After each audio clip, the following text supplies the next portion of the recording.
Hi, this is Mrs. Roble. This is Chapter 10, The Mole, Part 2. So in this video, we're going to look at the relationship of moles and chemical formulas. Then we're going to correctly calculate the molar mass of a compound. We'll then convert between number of moles and the mass of a compound. And then lastly, we will look at the number of atoms or ions in a known amount of a compound. So I think we kind of alluded to this last video where we can actually look at the molar mass of a compound.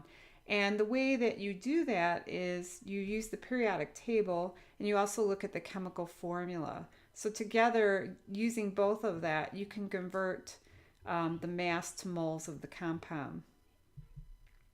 So chemical formulas actually tell us the number and types of atoms, and we could relate that to moles. So we have a formula here, CCl2F2, and notice that if we have a subscript of 1, that tells us we have 1 mole of carbon. If we have subscript of 2 for chlorine, that means we have 2 moles of chlorine. And if we have a subscript of 2 for fluorine, we have 2 moles of fluorine. So please remember that the subscript actually relates to the number of moles of that atom. Okay, so molar mass of a compound could equal the molar mass if we add up all the elements, and notice that the elements must be multiplied by the subscripts of the formula. So once you do that, you've essentially got the molar mass of the compound. And this also tells us that we don't get something from nothing. We need to add up all the atoms in order to get the total mass of the compound. And this is conservation of mass. Okay, here's another flow chart that I will share with you. So notice that this piece on the bottom, we talked about this last video. We have this new piece here where we're looking at the moles of atoms or ions. So we're going to take the moles of a compound and convert to atoms or ions depending on where we want to go. Okay, so they want us to find the molar mass of sodium hydroxide. And the way you do that is you're using the periodic table. So if you look at the periodic table, 22.99 is the molar mass of sodium. I'm going to add that to oxygen. And then I'm going to add that to hydrogen. So these are all masses that I got from the periodic table. And when I add them up, I get 39.9979. And I'm going to round that to 40 because I need 2 decimals. So once again, I'm using sig figs to tell me. And the units for this is grams per mole. So anytime you use a mass from the periodic table, please remember that we're talking about grams per mole. Now, if you have a subscript here, okay, you have to be careful. So if I look at the mass of calcium, it's 40.08. And I want to add 2 times the mass of chlorine, which is 35.453. And when I add those 2 numbers up, I get 110.99. And I'm going to use 2 decimals because of the sig figs. And once again, that is grams per mole. So please pay attention to any subscripts. Now here, this is even more involved. So I have potassium, which is 39.10 plus 2 carbons. So notice I have to multiply the molar mass of carbon twice.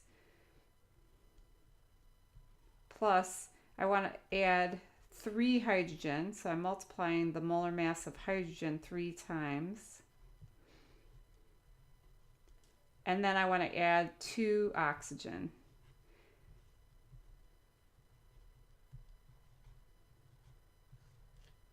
And when you do that, you get 98.15 grams per mole. Okay, I want you to try the last one on your own. and we'll go over it in class and see what you get. Okay, so the last type of problem we're going to do is ethanol. So ethanol, you can actually buy that with gasoline depending on where you buy it. I know a lot of Giant Eagles have ethanol blended fuel. Notice that the sample of ethanol has a mass of 45.6 grams.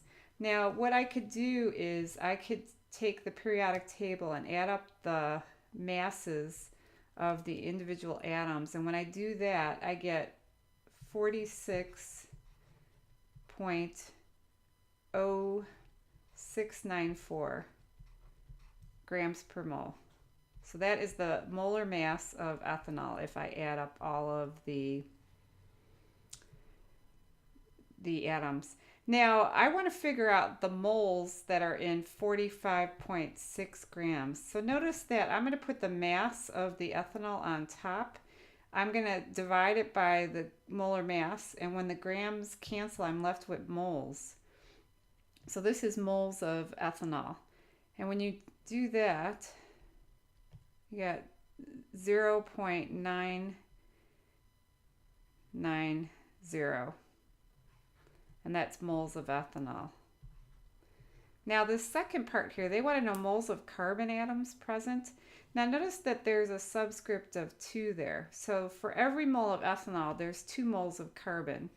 So I'm going to take this 0.99 moles of ethanol, and I'm going to multiply it by 2 moles of carbon because of that subscript. And I'm going to convert it to moles of carbon. I'm just going to write ETOH for ethanol. That's a abbreviation. Now when I do that, notice that the moles of ethanol cancel and I'm left with just moles of carbon. So I get 1.98 moles of carbon. Okay, so in summary, a subscript of a chemical formula tells us how many moles of each element are present in 1 mole of a compound. And that's what we did with that last problem there.